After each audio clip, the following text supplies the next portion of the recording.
Xitoy Sharqi Turkistonda Uyg'urlarning uylarining ichki qismlarini o'zgartirishni talab qildi. Biz erishgan ma'lumotlarga asoslanganda, Xitoy doiralari Xotan viloyatida kuchli milliy qimmatlarni yo'qotish nomida Uyg'urlarning uyidagi islom va turklarga xos bo'lgan barliq buyumlarni Xitoy madaniyati namoyon qilinadigan buyumlarga almashtirishni talab qilgan. Shuning bilan birga mehmonxonada ustal, yotoq uyda karvatdan boshqa narsa qo'yishga ruxsat qilmaganligi, milliychi naqshlarning majburiy o'zgartirilganligi ma'lum. Xitoy va Kanada orasida surkilish davomlashayotgan bir paytda Xitoy bir Kanada fuqarosiga o'lim jazosi berdi. Xitoyda tutib turilayotgan kanadalik Robert Shilinbergga o'lim jazosi berildi. Xitoy doiralari Shilinbergning zahar atkazchilik guruhiga chetilib qolganligini bildirdi. Kanada bosh ministri Justin Trudeau bu qarorning orqasidan bayonot e'lon qilib, qattiq andisha his qilayotganligini va Xitoy doiralari bilan bo'lgan aloqasining davomlashadiganligini aytdi.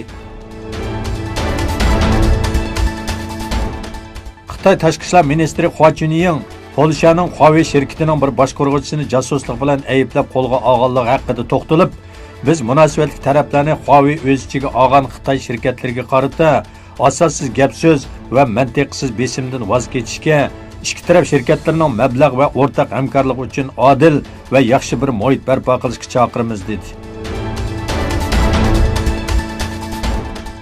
Erdo'g'an bilan Trump telefonda ko'rishdi. Cumhur Raislik sarayından berilgan ma'lumotlarga asoslanganda, ko'rishda ikki taraf munosabati va Suriyadagi eng yangi vaziyat muzokara qilindi. Erdo'g'an Trumpning Suriyadan askar chekindirish qarorini qarshi olganligini bildirdi. Erdo'g'an yana bu doirada Turkiyaning NATO'dagi ittifoqdoshi bo'lgan Amerikaga har turli yordam berishga tayyor ekanligini bildirdi.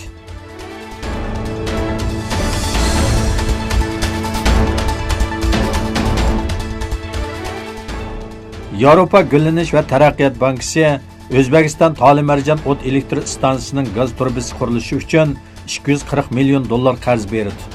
Qurilishda yana O'zbekiston Gullanish va Taraqqiyot fondi bilan Osiyo Taraqqiyot bankisining qarzlari ishlatiladi. Yevropa Gullanish va Taraqqiyot bankisi hozirgacha O'zbekistondagi 70 qurilish turi uchun jami 1 milliard 300 million dollar qarz berdi.